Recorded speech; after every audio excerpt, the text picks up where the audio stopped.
Atención.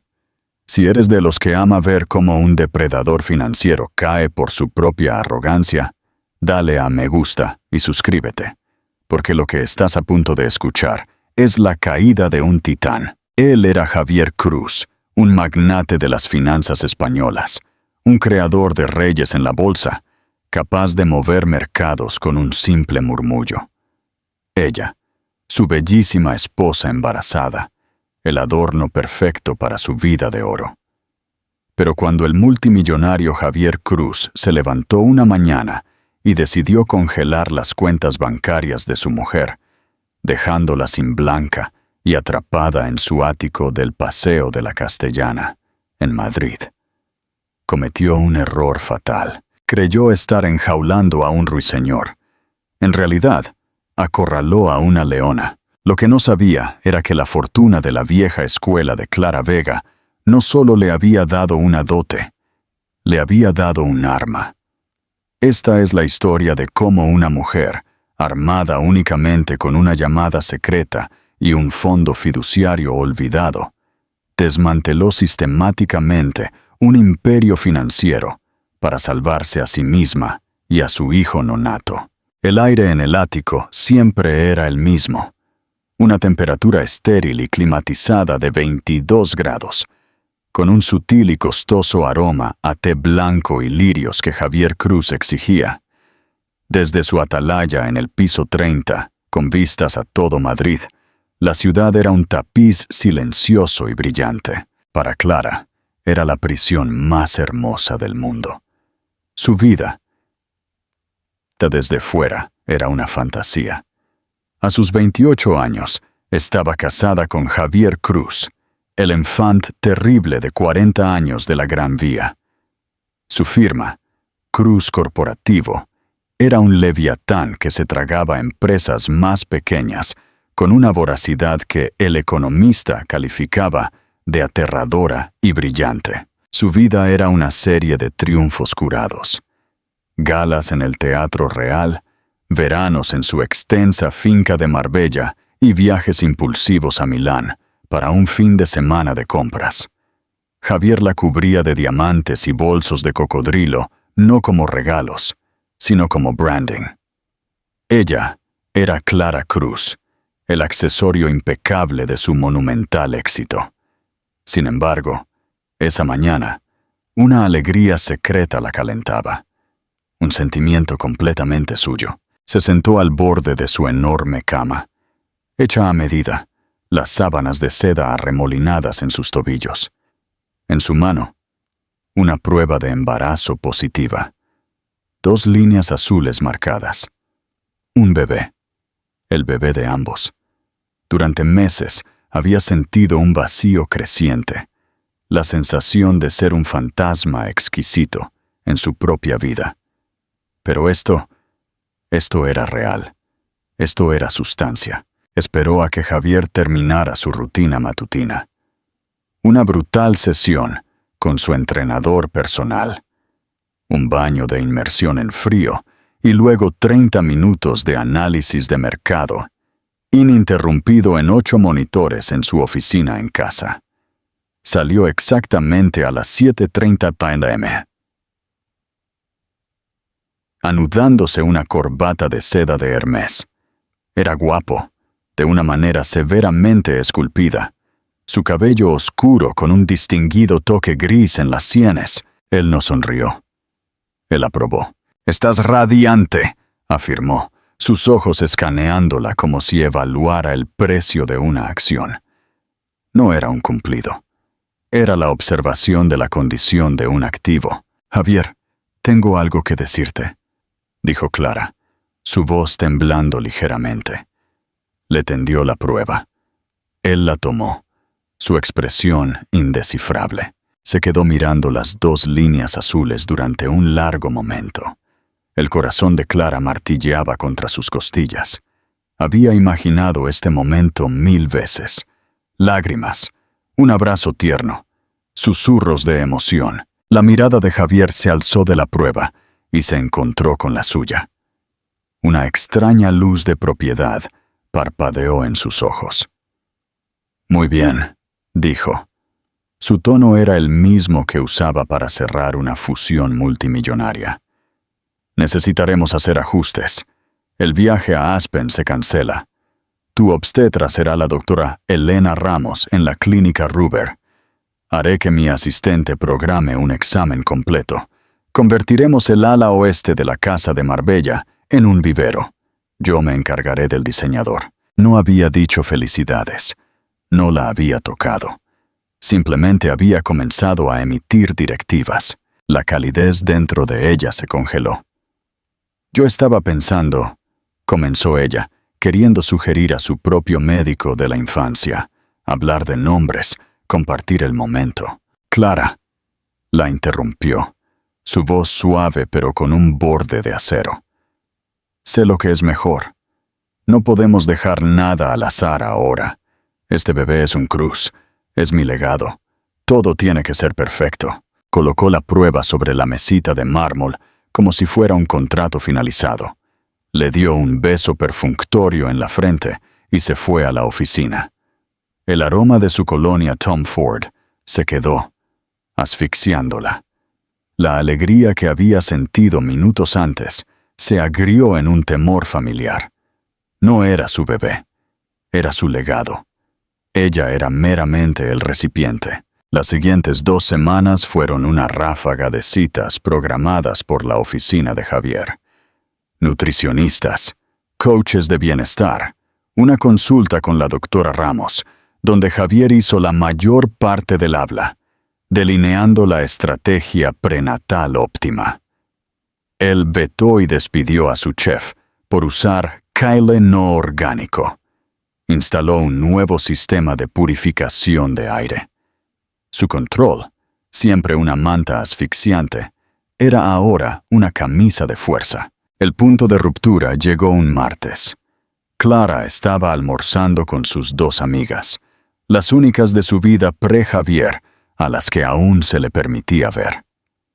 Ella insistió en un pequeño restaurante discreto en el barrio de las Letras, lejos de las miradas indiscretas habituales de su círculo social. Llegó la cuenta, y como siempre hacía, le entregó al camarero su tarjeta Amex negra. Javier insistía en que la usara. Era, según él, ilimitada. El camarero regresó, su rostro una máscara de vergüenza. Lo siento mucho, señora Cruz. Ha sido declinada. Un rubor de calor subió por el cuello de Clara. Eso es imposible. ¿Podría intentarlo de nuevo? Lo hizo. Declinada otra vez. Dice que el titular de la cuenta ha suspendido la tarjeta. Sus amigas intercambiaron miradas incómodas. La humillación fue un golpe físico.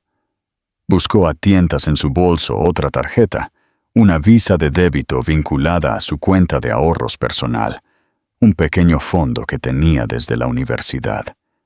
Declinada. Un sudor frío y frenético brotó en su piel. Se excusó al baño e intentó iniciar sesión en su aplicación de banca móvil. Acceso denegado. Póngase en contacto con el titular principal de la cuenta. El titular principal de la cuenta era Javier. Había congelado todo, cada céntimo. La había aislado por completo, sin una palabra de advertencia. Regresó a la mesa, pálida. Una de sus amigas pagó la cuenta en silencio.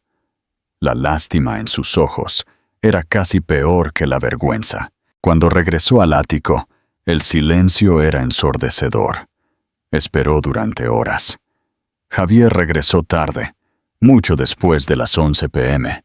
Entró en la sala de estar, aflojándose la corbata, con el rostro impasible. «Javier», dijo ella, su voz temblando con una mezcla de rabia y miedo. «Mis tarjetas fueron declinadas hoy». Él no fingió sorpresa. Simplemente colocó su maletín sobre la mesa de café. «Sí, las hice suspender». «¿Tú? ¿Qué? ¿Por qué? Sin siquiera decírmelo». «Clara, estás embarazada», dijo. Su tono exasperantemente tranquilo, como si explicara un concepto simple a una niña. «Tu salud y la salud de mi heredero son mi máxima prioridad. Eso significa no más almuerzos frívolos, no más viajes no autorizados, no más estrés. A partir de ahora, todo lo que necesites, comida, ropa, transporte, será organizado por mi personal. Solo tienes que pedirlo. Es por tu propio bien. Es más seguro de esta manera. Ella lo miró fijamente, la horrible realidad de su situación cayendo sobre ella.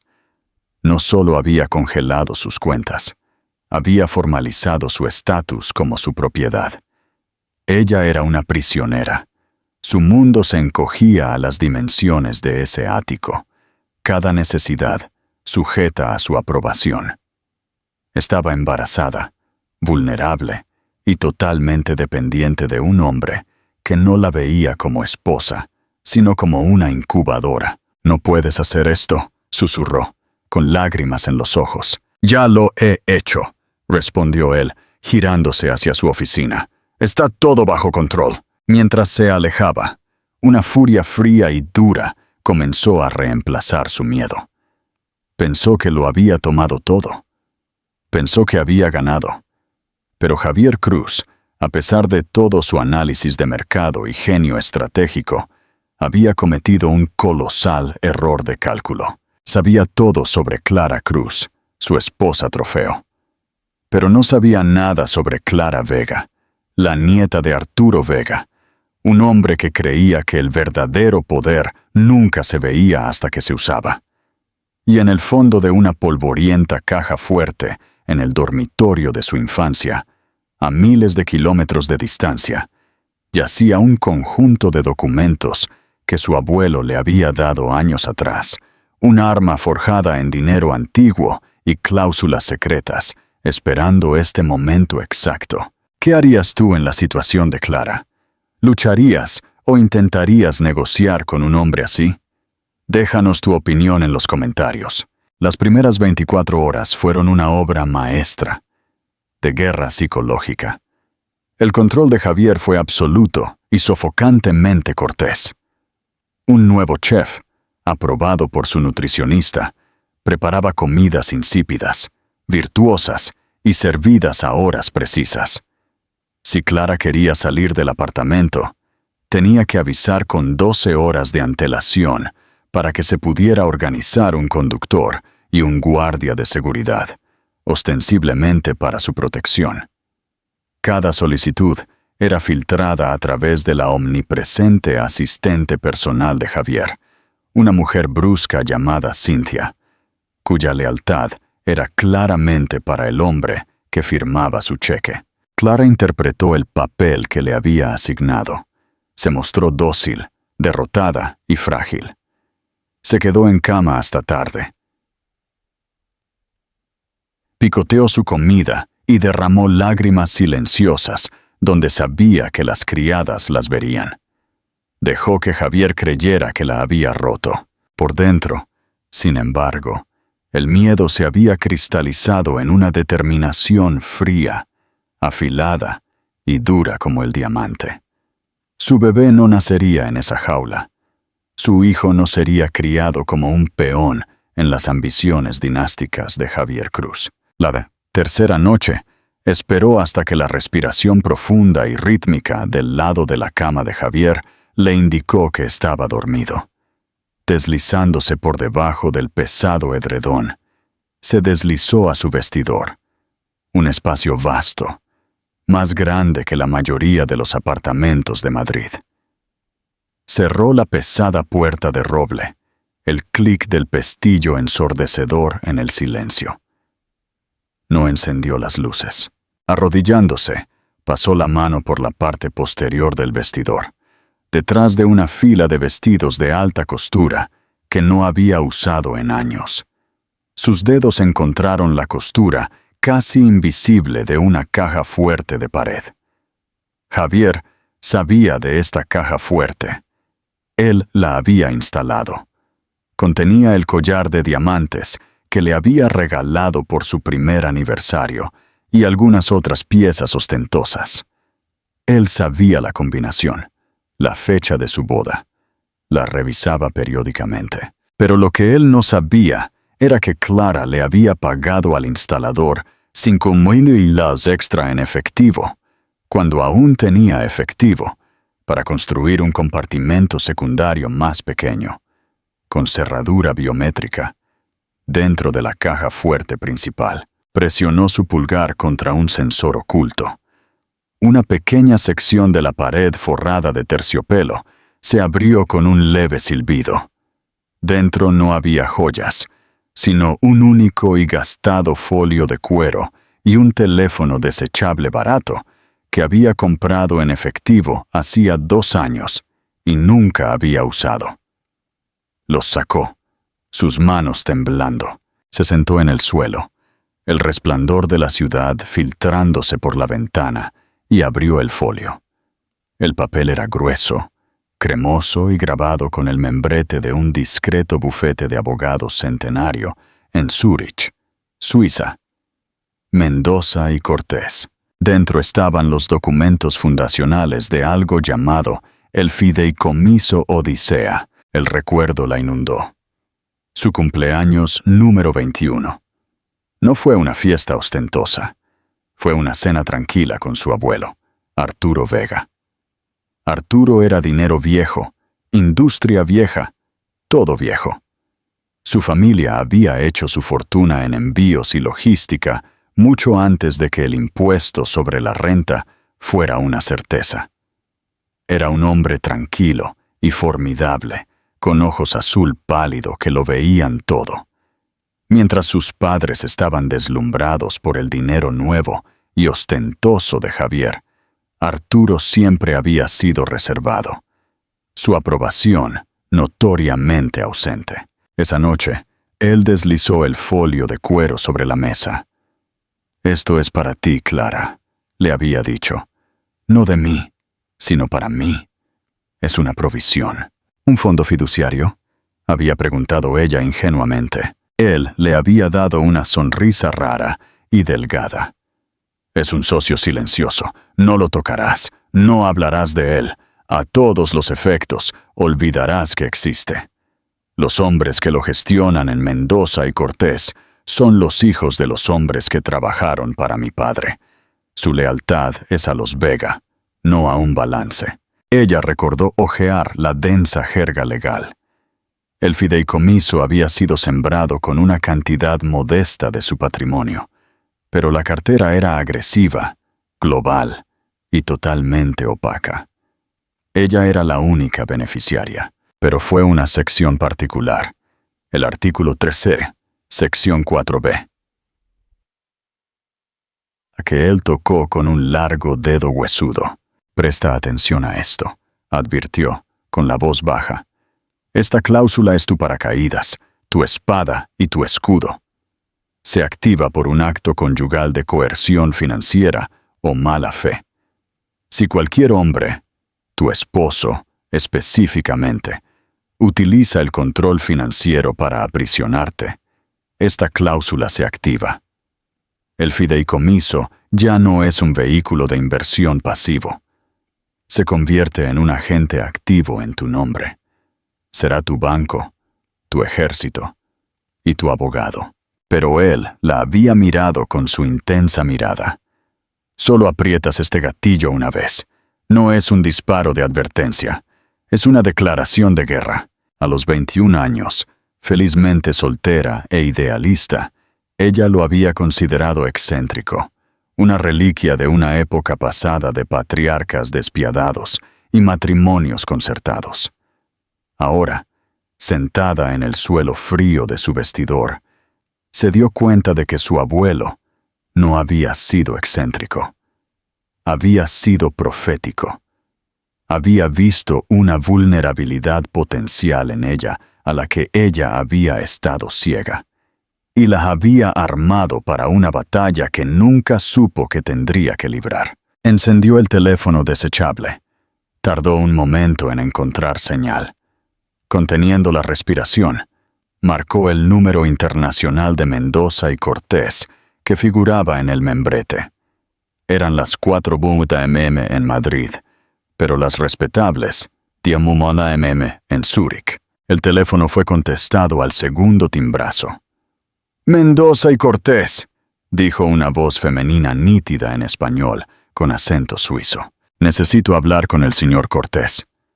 La voz de Clara, un poco oxidada, dijo: Mi nombre es Clara Vega. Mi identificador de cliente es Odisea. Hubo una pausa. El nombre era una llave, un código.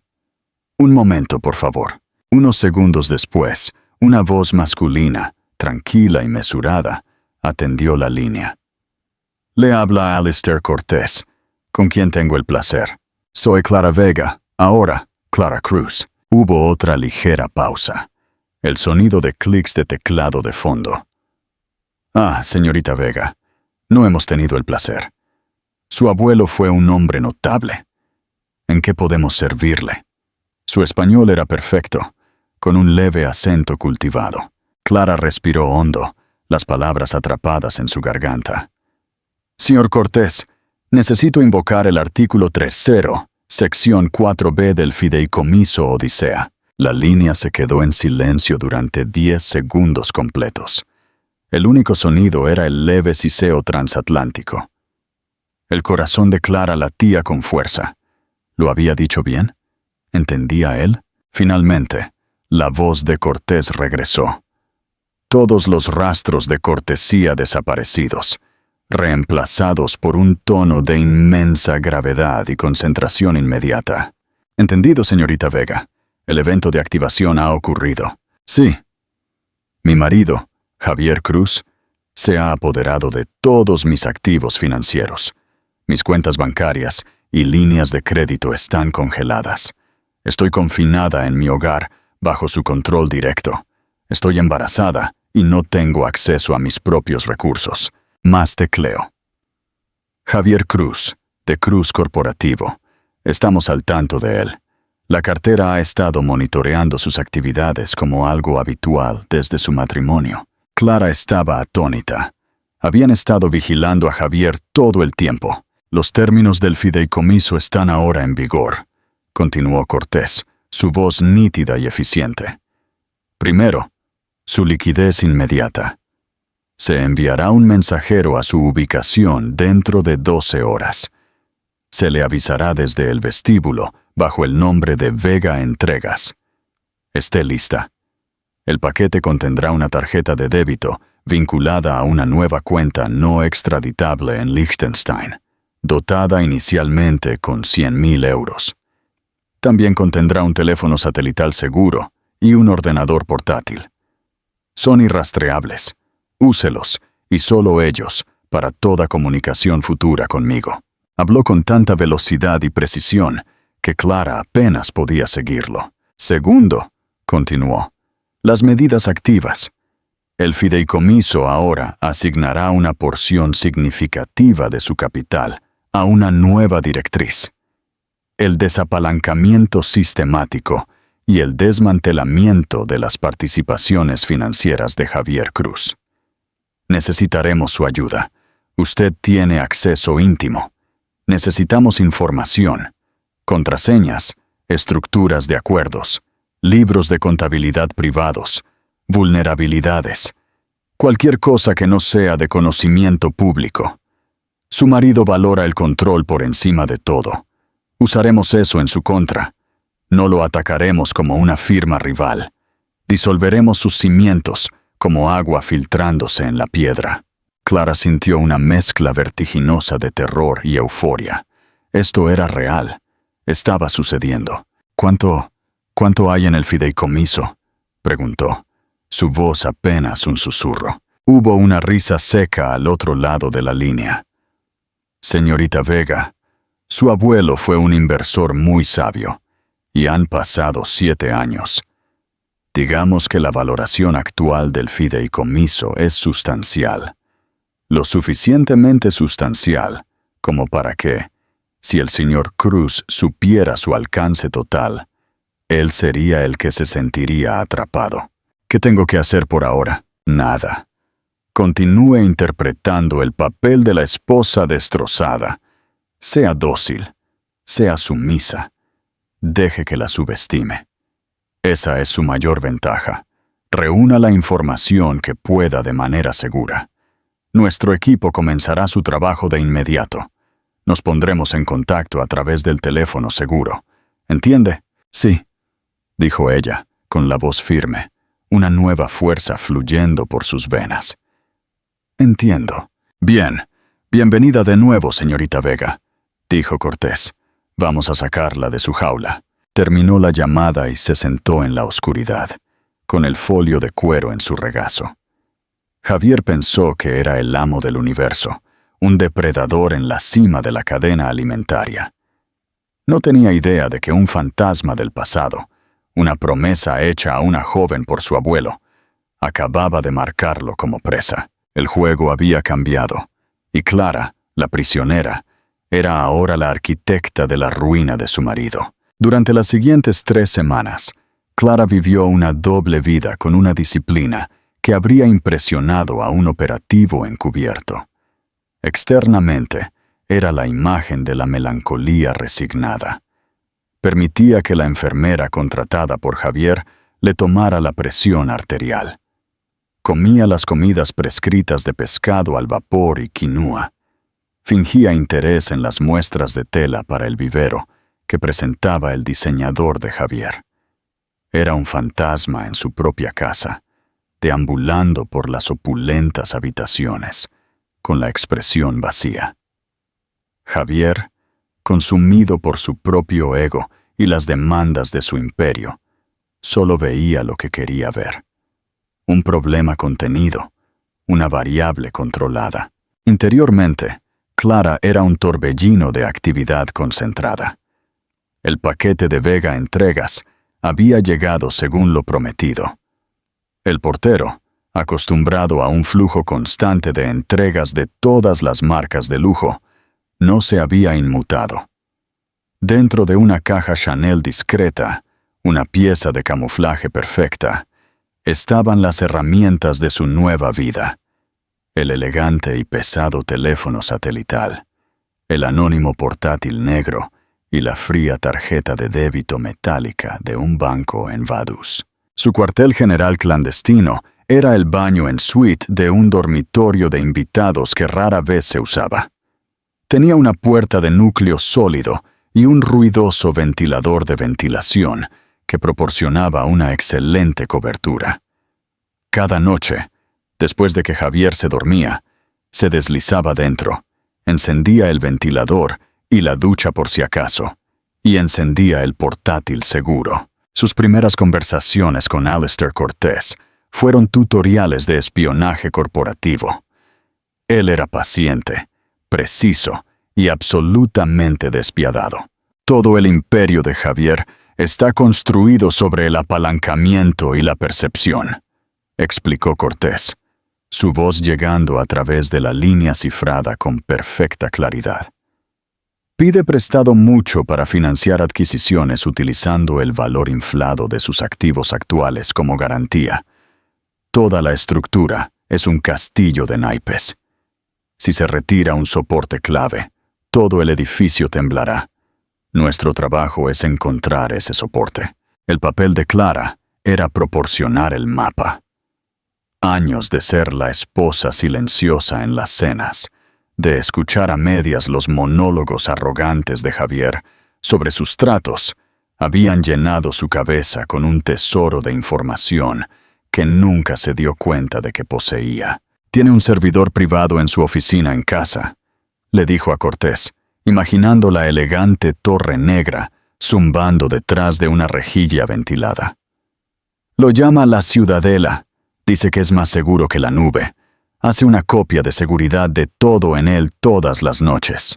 «¿Tiene contraseña? Es demasiado arrogante para una simple», dijo Cortés. «Es una secuencia. Usa un pequeño llavero negro que lleva en sus llaves. Genera un nuevo código alfanumérico cada 60 segundos. Una clave de autenticación de 2 factores. Difícil, pero no imposible. Necesitaríamos el llavero en sí», reflexionó Chan. La mente de Clara se aceleró. Las llaves de Javier siempre estaban con él, excepto por una vez. Cuando nadaba. Todas las mañanas a las 5. Nadaba largos en la piscina privada del edificio durante exactamente 30 minutos. Dejaba sus llaves, su billetera y su teléfono en un casillero. A la mañana siguiente, Clara se levantó a las 5:15. Se puso su ropa de entrenamiento y por primera vez en meses, bajó al gimnasio solo para residentes. Javier ya estaba en la piscina, una máquina elegante cortando el agua quieta. Ella fingió una serie de estiramientos suaves, aprobados para el embarazo. Sus ojos fijos en la puerta del vestuario de hombres. A las 6:00 a.m., él salió, su cabello mojado, una toalla colgada alrededor de su cuello. Le dio un asentimiento de aprobación. Le gustaba que ella estuviera siendo proactiva con su salud, y desapareció de nuevo en el ascensor. Ella esperó un minuto completo, su corazón martilleando. Luego caminó con calma hacia el vestuario de hombres. Estaba vacío. Encontró su casillero, número 8. Su número de la suerte. Estaba asegurado con una simple cerradura de combinación. Ella sonrió sombríamente. Javier creía que los problemas complejos requerían soluciones complejas. Nunca se imaginaría que ella conocía el simple código sentimental que había elegido. La fecha de su primer encuentro, 10:14. El candado se abrió con un clic. Allí estaban, sus llaves, su billetera. Desenganchó el pequeño llavero negro. Trabajando rápidamente, lo presionó contra un pequeño dispositivo gris del tamaño de un dominó que Cortés le había enviado. Era un clonador de alta velocidad. Una pequeña luz roja en el dispositivo parpadeó. Luego se puso verde. Había copiado la firma criptográfica única del llavero. Recortó el llavero original en el llavero, cerró el casillero, giró los diales y salió. Toda la operación tardó menos de 90 segundos. Ella estaba de vuelta en el apartamento antes de que Javier terminara su batido de proteínas. Esa noche, le transmitió el éxito a Cortés. «Excelente, señorita Vega», dijo, su voz vibrando de satisfacción. «Con esto, nuestros técnicos pueden replicar el algoritmo de la llave. Tendremos una ventana a la ciudadela. Ahora, ¿cuál es su obsesión actual?» «Algo llamado Proyecto Helios», respondió ella al instante. Javier había estado consumido por él durante meses. Es una adquisición hostil masiva de una empresa de energía limpia, Innovaciones Solares. Ha estado acumulando secretamente sus acciones a través de una docena de corporaciones fantasma. Planea anunciar la adquisición en un mes. Dice que será su obra maestra, el trato que lo convierta en una leyenda. «Las adquisiciones hostiles son asuntos sangrientos», señaló Cortés. «Requieren aliados poderosos. ¿Quiénes son sus socios?» Clara cerró los ojos, hurgando en su memoria. Lo está financiando con un préstamo masivo de un consorcio privado en Dubái, liderado por un jeque Al-Thani. Y su aliado clave en la Gran Vía es un hombre llamado Marcus Thorne de Goldman Sachs. Ellos manejan el lado de la intermediación. «Marcus Thorne», repitió Cortés lentamente. «Lo conocemos. Un hombre con gustos caros y una inclinación por apostar en eventos deportivos. Una vulnerabilidad potencial». Durante las siguientes 2 semanas, el fideicomiso Odisea se convirtió en un fantasma en la máquina de Javier. Usando la llave clonada, el equipo de Cortés en Zúrich se deslizaba dentro y fuera del servidor Ciudadela, silencioso y no detectado. Eran espectros digitales, copiando archivos, mapeando redes y rastreando el laberíntico flujo de dinero que apuntalaba el Imperio Cruz. Clara se convirtió en la inteligencia humana. Prestó mucha atención a los estados de ánimo de Javier. Sabía cuándo una corporación fantasma en particular enfrentaba un obstáculo regulatorio por la tensión en su mandíbula. Sabía cuándo era inminente una transferencia bancaria por la forma en que caminaba por la sala de estar dando órdenes a su teléfono. Ella alimentaba estos fragmentos de información, un nombre, una fecha, un banco, a Cortés, quien los tejía en un tapiz más grande de inteligencia financiera. El fideicomiso comenzó su ataque no con una bala de cañón, sino con 1000 pequeños cortes.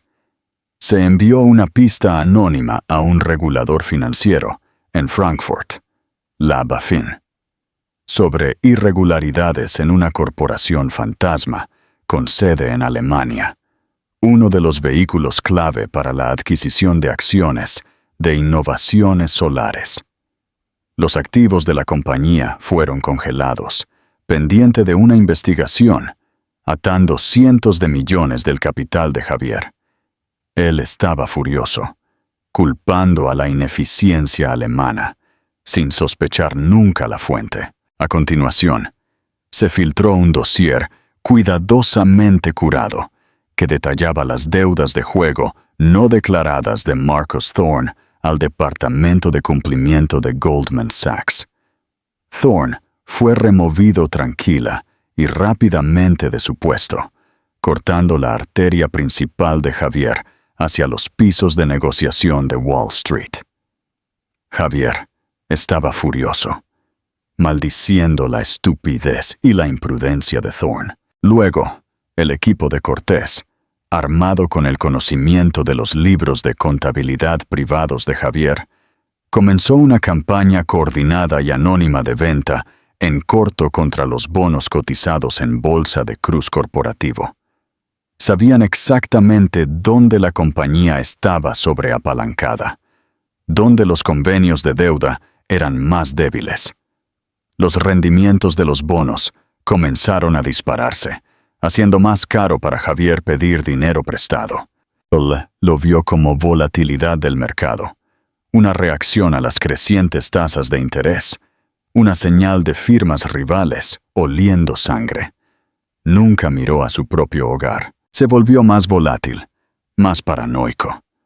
Una noche, un jarrón Ming, de valor incalculable que había comprado en una subasta de Sotheby's, fue derribado y destrozado por una criada. Javier estalló en una rabia incandescente, despidiéndola en el acto y gritando sobre la incompetencia. Era un rey cuyo castillo estaba siendo misteriosamente socavado. Y así reforzó los muros, volviéndose aún más tirano con los que estaban a su alcance inmediato.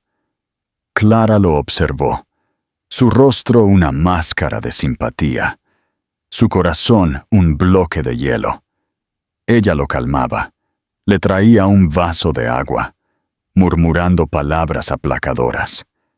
Él la agarraba del brazo, su agarre demasiado fuerte, sus ojos salvajes. Vienen a por mí, Clara. Todos ellos, Volkov, los chinos, quieren derribar lo que he construido, pero no se lo permitiré. Claro que no, cariño, susurraría ella.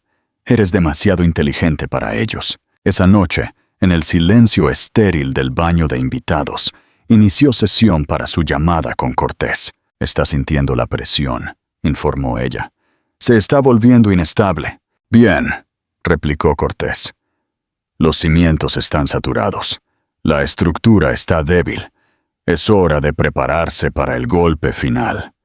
El proyecto Helios es su orgullo. Lo convertiremos en su guillotina. Clara miró su propio reflejo en la pantalla oscura del portátil. Su rostro estaba pálido, sus ojos grandes y sombreados, pero había una dureza en ellos que no había estado antes. Ya no era solo una víctima, era un instrumento de justicia, una fuerza de destrucción tranquila y paciente. Javier había intentado congelarla, dejarla sin poder. En cambio, había desatado un poder que él no podía comprender. Un fantasma forjado por el amor de un abuelo y la crueldad de un marido. Este es un buen momento para que te suscribas y nos dejes un like. Si la paciencia de Clara fuera un activo, ¿cuál crees que sería su valor? El primer temblor visible golpeó un lunes por la mañana. Javier estaba en su oficina en casa, un espacio que llamaba la cabina. Estaba en una teleconferencia con su equipo legal, finalizando los últimos detalles antes de lanzar su oferta hostil por innovaciones solares. Era arrogante, imperioso y completamente en su elemento. Clara estaba en la cocina, ostensiblemente supervisando la preparación de su batido matutino, pero en realidad estaba escuchando.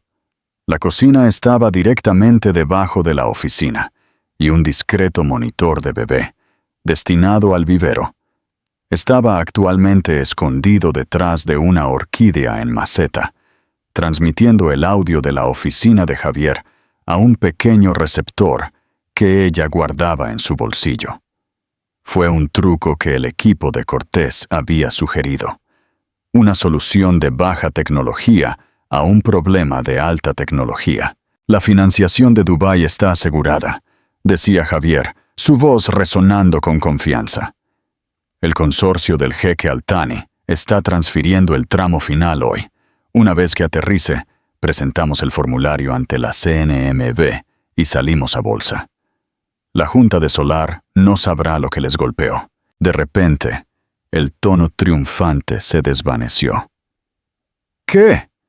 ¿Qué quieres decir? Hay un retraso. ¿Qué bandera de cumplimiento?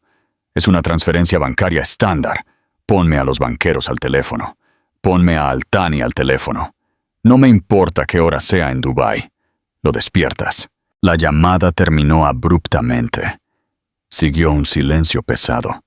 Luego el sonido nada nítido y distinto de un vaso de cristal estrellándose contra una pared. Clara se encogió, pero mantuvo su expresión serena mientras el chef la miraba nerviosamente. 2 horas después, Javier salió de su oficina, con el rostro ceniciento. La pasó por alto por completo, sin siquiera registrar su presencia mientras caminaba hacia el dormitorio, marcando su teléfono. «Consígueme el número privado de Dmitry Volkov», le espetó a su asistente. Clara supo lo que había pasado. Cortés le había advertido que esto sucedería. El fideicomiso Odisea, a través de otra pista anónima, había alertado a la Oficina de Control de Activos Extranjeros del Tesoro de Edouard OFAC sobre una posible violación en la transacción de Dubái. La pista sugería, con pruebas impecablemente falsificadas, que un pequeño porcentaje de los fondos del consorcio podría estar vinculado a un oligarca ruso sancionado, Dmitry Volkov, el rival número 1 de Javier. La transferencia bancaria no solo se retrasó, estaba congelada, enredada en una red de regulaciones internacionales contra el blanqueo de capitales que tardarían meses, si no años, en desentrañarse. El combustible para el proyecto Helios había sido cortado en la fuente. La paranoia de Javier, que había estado latente durante semanas, ahora se desbordó. Estaba convencido de que este era un ataque directo de Volkov. Vio la mano de su rival en todo. La investigación alemana, la caída de Marcus Thorne, la presión sobre sus bonos. Era una incursión corporativa clásica, y estaba ciego ante el verdadero enemigo. Su ego simplemente no podía concebir que un ataque viniera de otro lugar que no fuera un titán competidor. La idea de que pudiera originarse en la mujer silenciosa y embarazada que deambulaba por su apartamento estaba más allá del reino de su imaginación. Su tiranía en el ático se intensificó. Hizo barrer todo el apartamento en busca de dispositivos de escucha, un equipo de ex-Mossad marchando por su casa. No encontraron nada. Por supuesto, las herramientas de Clara eran demasiado sofisticadas y el monitor de bebé era demasiado inocuo. La incapacidad de encontrar un bug solo lo hizo estar más seguro de que estaba tratando con un adversario genio. Comenzó a cerrar la puerta de su oficina con llave. Comenzó a tomar llamadas importantes en su coche, conduciendo sin rumbo por Madrid durante horas. Su relación con Clara se convirtió en una caricatura retorcida de preocupación. Él la cuestionaba constantemente, no sobre su bienestar, sino sobre sus conversaciones. ¿Llamó tu madre hoy? ¿Qué dijo? ¿Hablaste con tus amigos? ¿Quiénes eran? ¿De qué hablaste? Él exigía, sus ojos taladrándola. Sospechaba que todos a su alrededor eran una posible fuga. Clara interpretó su papel a la perfección. Parecía asustada por sus arrebatos, confundida por sus preguntas. Lloraba fácilmente. Javier, me estás asustando. No sé nada de tus negocios. Solo quiero que nuestro bebé esté sano. Su aparente fragilidad e ignorancia eran su escudo. Cuanto más descendía a un infierno paranoico propio, más invisible se volvía ella para él, como una amenaza. Mientras tanto, el trabajo real se aceleraba. Con el capital de Javier atado y su estrategia de adquisición principal en ruinas, el fideicomiso Odisea pasó de la defensa a la ofensiva. El equipo de Cortés había descubierto el plan B de Javier para el proyecto Helios. Enterrado profundamente dentro del servidor Ciudadela, había un archivo etiquetado como Proyecto Quimera. Era un plan de contingencia para financiar la adquisición utilizando capital desviado del fondo de pensiones de una empresa manufacturera que Cruz Corporativo había adquirido 3 años antes. Era ilegal, una violación flagrante de las regulaciones de ERISA y un acto de malversación corporativa tan profundo que podría llevarlo a prisión. Este es el tiro de gracia, señorita Vega, le dijo Cortés durante una de sus llamadas nocturnas. Pero necesitamos una prueba inequívoca de que él, y solo él, autorizó esto. Un archivo digital puede ser negado. Necesitamos su firma en un documento físico o una grabación de voz. A Clara se le heló la sangre. Esto era un nuevo nivel de riesgo. Él guarda todos los documentos sensibles en la caja fuerte de la oficina. Es biométrica. Solo su huella digital puede abrirla. Entonces debemos encontrar una manera de entrar en esa oficina, declaró Cortés simplemente. La oportunidad llegó de una manera que Clara nunca podría haber predicho. Una tarde, Javier, cada vez más errático y privado de sueño, la confrontó en la sala de estar. Tenía una impresión en su mano, un registro de todas las llamadas entrantes a la línea fija del ático. ¿Quién es Vega Entregas?, exigió, clavando un dedo en la entrada de hacía 3 semanas. Llamaron el día antes de que comenzara la investigación alemana. ¿Quiénes son? A Clara se le detuvo el corazón.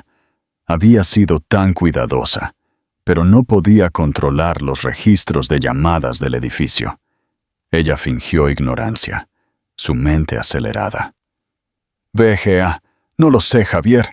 ¿Nuestra floristería? Recibo tantas cosas que no recuerdo. ¡No me mientas!, rugió, su rostro contorsionado por la rabia. Era un animal acorralado arremetiendo contra las sombras. Todo está conectado. Es todo parte del plan de Volkov. En su furia, tiró una lámpara de una mesa auxiliar.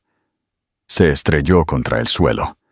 Mientras se giraba, tropezó con los restos, su brazo agitándose para amortiguar la caída. Gritó de dolor, agarrándose la muñeca derecha. Estaba en un ángulo feo y antinatural. Se la había roto. El caos estalló. Su asistente fue llamado. Un especialista ortopédico fue convocado para una visita de emergencia a domicilio. En el frenético ajetreo, mientras Javier era sedado por el dolor y su brazo era inmovilizado con una pesada escayola, Clara vio su oportunidad. Su brazo derecho, su brazo dominante, su clave para la caja fuerte biométrica, estaba incapacitado. Esa noche, mientras Javier dormía un sueño profundo y drogado en su cama, con el brazo apoyado en una almohada, Clara se deslizó en su oficina. La habitación estaba oscura, las luces de la ciudad pintando franjas en el suelo. Se acercó a la caja fuerte, que estaba oculta detrás de una pintura minimalista. Sabía que no podía abrirla, pero no lo necesitaba. Cortés había anticipado esta posibilidad. Él le había instruido qué buscar: una grabadora digital, no más grande que un bolígrafo, que Javier usaba para dictar notas. Era demasiado vanidoso para que lo vieran usando sus gafas de lectura para escribir todo. Clara la encontró en su escritorio, justo al lado de su blotter. La encendió y se desplazó por los archivos de audio. Eran en su mayoría notas mundanas. Memo paralegal. Nota para mí mismo. Llamar al paisajista de Marbella. Y luego lo encontró, un archivo creado hacía 2 semanas. El título era simplemente Contingencia Quimera. Puso la grabadora en su oído, su mano temblando mientras presionaba reproducir. La voz de Javier llenó el silencio, nítida y clara. Nota para archivo. Proyecto Quimera. En caso de fallo del tramo de financiación primario para la adquisición de Helios, autorizo el apalancamiento de activos excedentes del Fondo de Pensiones de Fabricación del Medio Oeste, como se detalla en el prospecto adjunto. Este es un préstamo puente temporal que se reembolsará después de la adquisición. El riesgo es mínimo. La recompensa es total. Esta autorización es mía y solo mía. Fin de nota. Era todo. La pistola humeante. Una confesión en su propia voz. Conectó la grabadora al portátil seguro usando un pequeño cable. El archivo se transfirió en segundos. Lo envió inmediatamente a Cortés. Luego borró el registro de conexión del portátil, colocó la grabadora exactamente donde la había encontrado y salió de la oficina, sin dejar rastro. De vuelta en el baño de invitados, recibió un mensaje de una sola palabra de Cortés en el chat cifrado. Jaque mate. Una ola de alivio y terror la invadió. La pieza final estaba en su lugar. Caminó hacia la ventana de la habitación de invitados y miró la ciudad. Ya no era una prisión brillante, era un reino a punto de caer. Las grietas en la fachada estaban a punto de convertirse en un colapso catastrófico, y ella era quien sostenía el detonador. El final no llegó con una explosión, sino con la eficiencia tranquila y devastadora de un plan perfectamente ejecutado. Era miércoles por la mañana, exactamente un mes después de que las tarjetas de Clara fueran declinadas. Javier, con el brazo en cabestrillo negro y su humor más sucio que nunca, estaba al teléfono con sus banqueros, tratando de salvar el acuerdo de Helios por pura fuerza de voluntad. Estaba tratando de conseguir una nueva línea de crédito, increíblemente cara, de un hedge fund en Connecticut, un movimiento de pura desesperación. Clara estaba sentada en la sala de estar, ostensiblemente leyendo un libro sobre desarrollo infantil. En su regazo, oculto bajo el libro, estaba el teléfono satelital seguro, mostrando una transmisión cifrada en vivo de Cortés. El mensaje en la pantalla decía: Fase 1 iniciada, 9:30 am Estena, en espera. A las 9:30 am en punto, se envió un correo electrónico desde un servidor cifrado e irrastreable en Estonia a un grupo selecto de personas. Los destinatarios incluían al abogado principal de cumplimiento de la CNMV, Comisión Nacional del Mercado de Valores, el jefe de la División de Supervisión de Pensiones del Ministerio de Trabajo español, y, lo que era más devastador, a un periodista de investigación ganador del Premio Ortega y Gasset, en expansión, llamado David Sierra, conocido por sus implacables exposiciones de fraude corporativo. El correo electrónico era breve y anónimo. Contenía un único archivo adjunto, protegido con contraseña. La contraseña era legado. Dentro del archivo adjunto estaba la historia completa y condenatoria del proyecto Quimera. Estaban los memos internos del servidor Ciudadela, los prospectos secretos, los informes actuariales falsificados y los gráficos laberínticos que mostraban el desvío planificado de los fondos de pensiones. Y en el corazón de todo estaba el archivo de audio. Javier Cruz, en su propia voz, autorizando el acto ilegal. Clara observó a Javier a través de la puerta abierta de la sala de estar. Vio el momento exacto en que el mundo cambió. Su teléfono zumbó con una llamada entrante. Miró el identificador de llamadas y su rostro se tensó. Era su abogado principal. «¿Qué pasa, Roberto?», espetó. Una larga pausa. «¿Qué quieres decir con qué he hecho? ¿Expansión? ¿Qué pasa con expansión?». Su rostro pasó de pálido a blanco fantasmal. Tropezó con el banco de monitores en su oficina, su mano buena volando sobre el teclado. Abrió el sitio web de expansión. El titular se estaba publicando en la página principal. Cruz Corporativo implicada en esquema de asalto a pensiones. La CNM lanza investigación urgente. Audio filtrado revela voz del multimillonario Javier Cruz. «No», susurró. Fue un sonido estrangulado y roto. «No, no, no». Su teléfono comenzó a sonar incesantemente. Luego sus otras líneas, una cacofonía de llamadas entrantes. Cada una. Otro clavo en su ataúd. El hedge fund en Connecticut. Los miembros de su junta directiva aterrorizados. Su equipo de relaciones públicas. La transmisión de Cortés en el teléfono de Clara se actualizó. Fase 2 iniciada. Negociación detenida. El canal de noticias financieras que se reproducía en silencio en un televisor cercano. Un banner rojo parpadeó en la parte inferior de la pantalla. Negociación en Cruz Corporativo. CRZC. Detenida pendiente de noticias. La fortaleza había sido violada. El fantasma en la máquina se había revelado. Javier era un hombre desmoronándose en tiempo real. Barrió un monitor de su escritorio, enviándolo a estrellarse contra el suelo. Pateó su silla. Estaba rugiendo, un grito primal de incredulidad y furia. «Volkov. Fue Volkov, ese hijo de puta». Todavía no lo veía. Su colosal ego era su punto ciego final. Estaba tan ocupado buscando un enemigo a su propio nivel que nunca pensó en mirar hacia abajo. Clara colocó tranquilamente su libro y el teléfono en el sofá. Se levantó y caminó hacia el umbral de su oficina. Él la miró, sus ojos inyectados en sangre y llorosos, buscando algo. Un aliado. Un ancla. «Clara», jadeó. «Me están destruyendo. Todo. Se ha ido todo». Ella lo miró. Su expresión no de lástima, sino de juicio frío y claro. No sintió nada.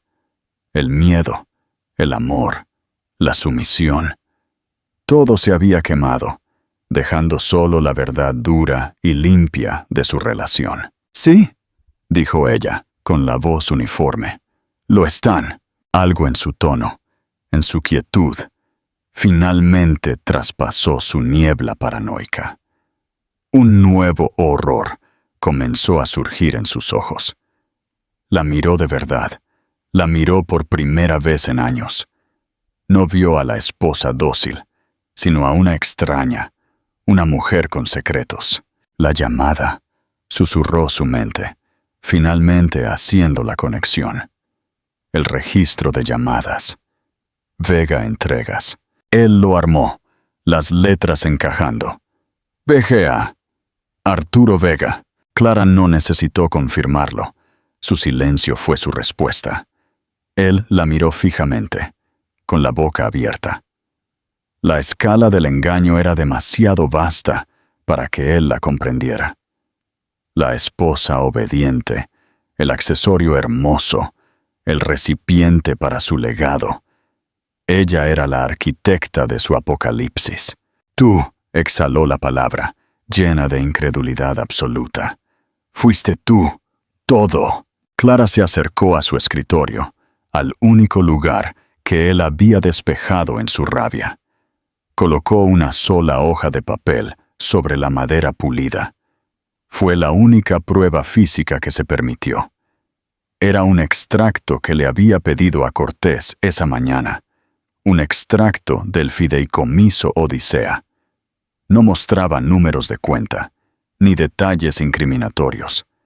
Solo mostraba el nombre del fideicomiso, su nombre como única beneficiaria, y su valoración actual de mercado.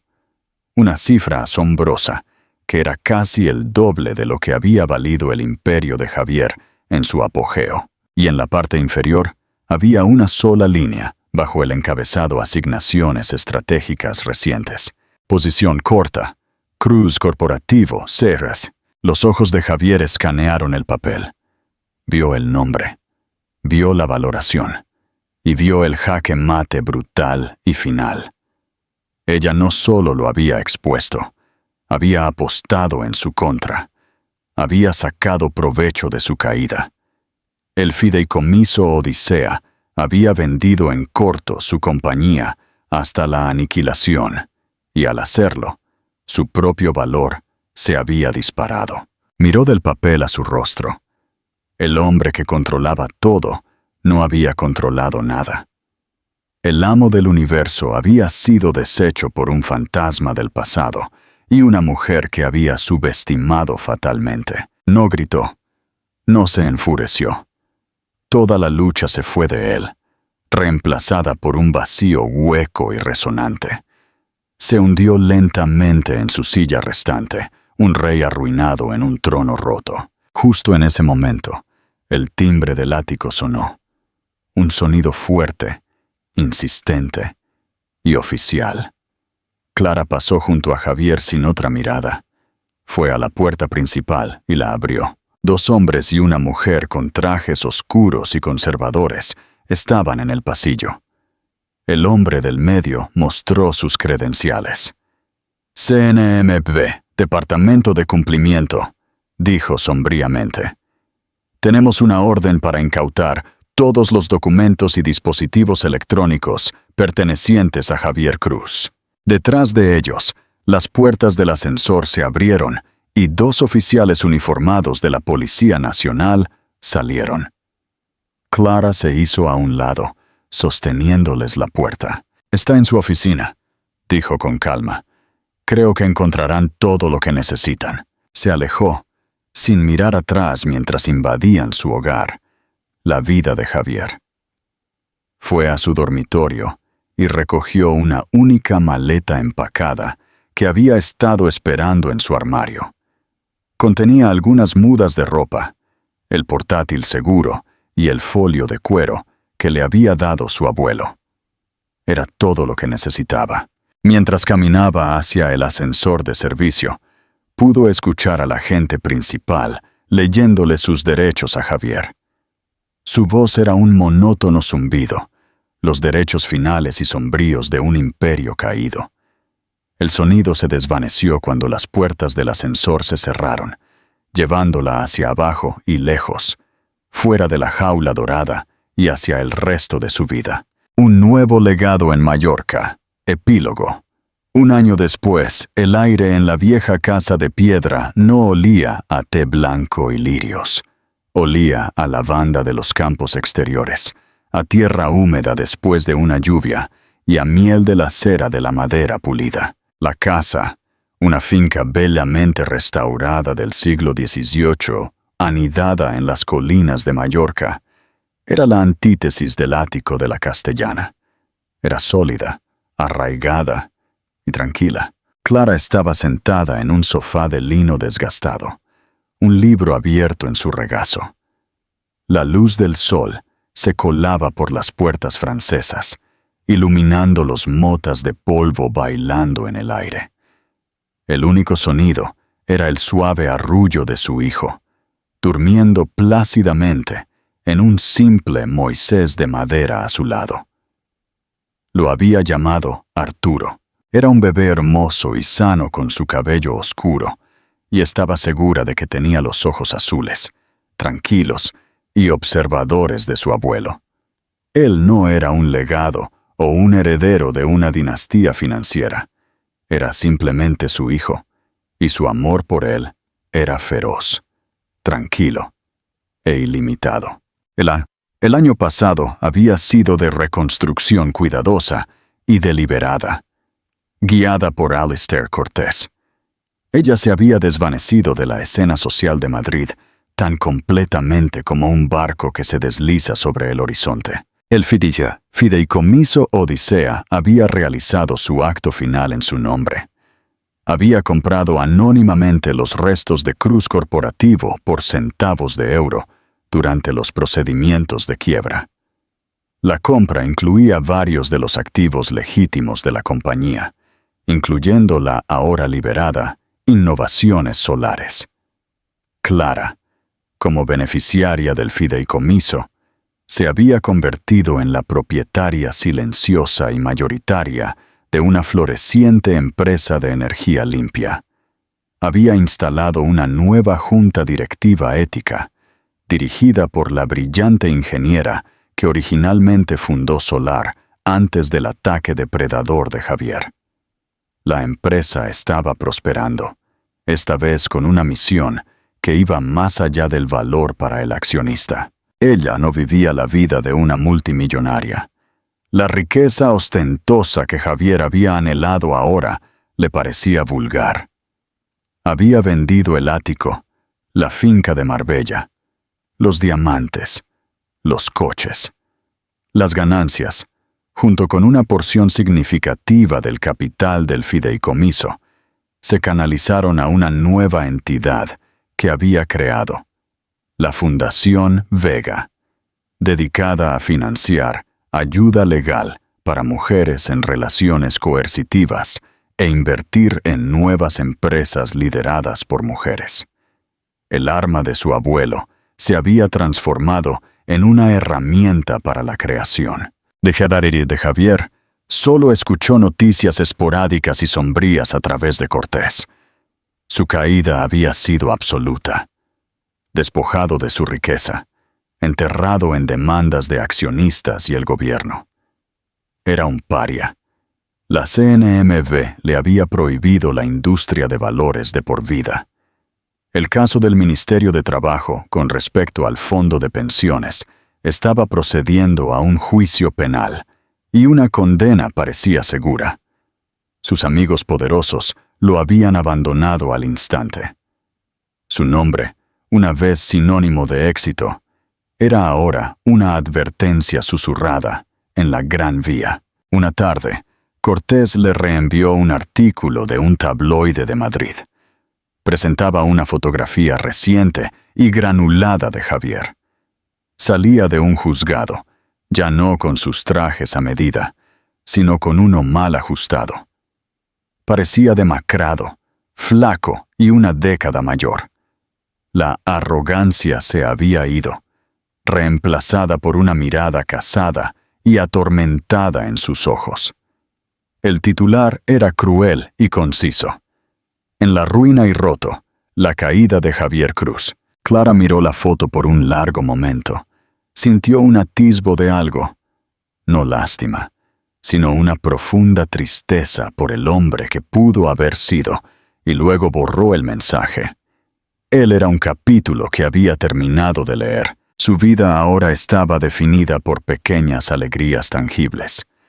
El peso de Arturo en sus brazos, el sabor del pan fresco de la boulangerie del pueblo, un paseo por los campos de lavanda mientras el sol se ponía, pintando el cielo en tonos naranjas y morados.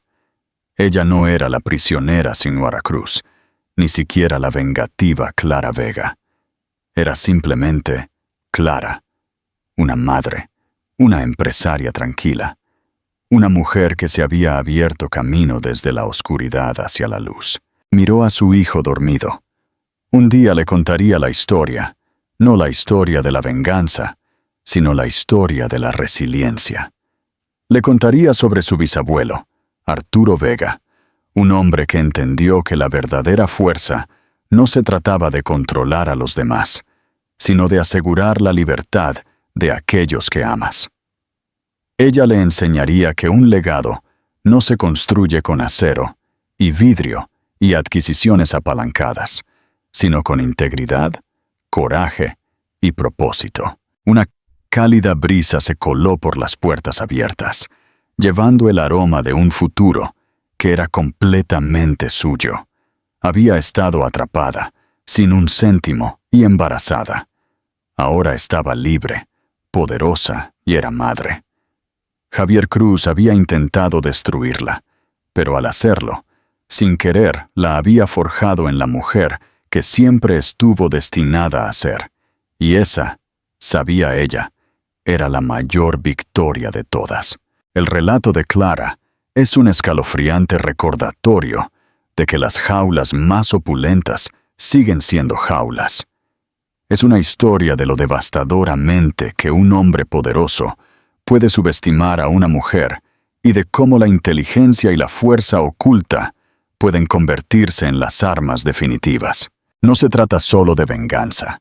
Se trata de recuperar una narrativa, asegurar un futuro y convertir las herramientas de la opresión en instrumentos de liberación. La batalla entre la arrogancia del dinero nuevo y la astucia del dinero viejo se desarrolló no en un parqué de bolsa, sino en el corazón de un matrimonio, con el futuro de un niño en juego. Si encontraste esta historia de resiliencia y genio estratégico tan convincente como nosotros, por favor, dale a me gusta para mostrar tu apoyo. Compártela con alguien que ame una historia de karma épico. Y asegúrate de suscribirte a nuestro canal y activar las notificaciones para que no te pierdas nuestra próxima inmersión profunda en el drama de la vida real. ¿Qué parte del plan de Clara te impresionó más? Déjanos tu opinión en los comentarios.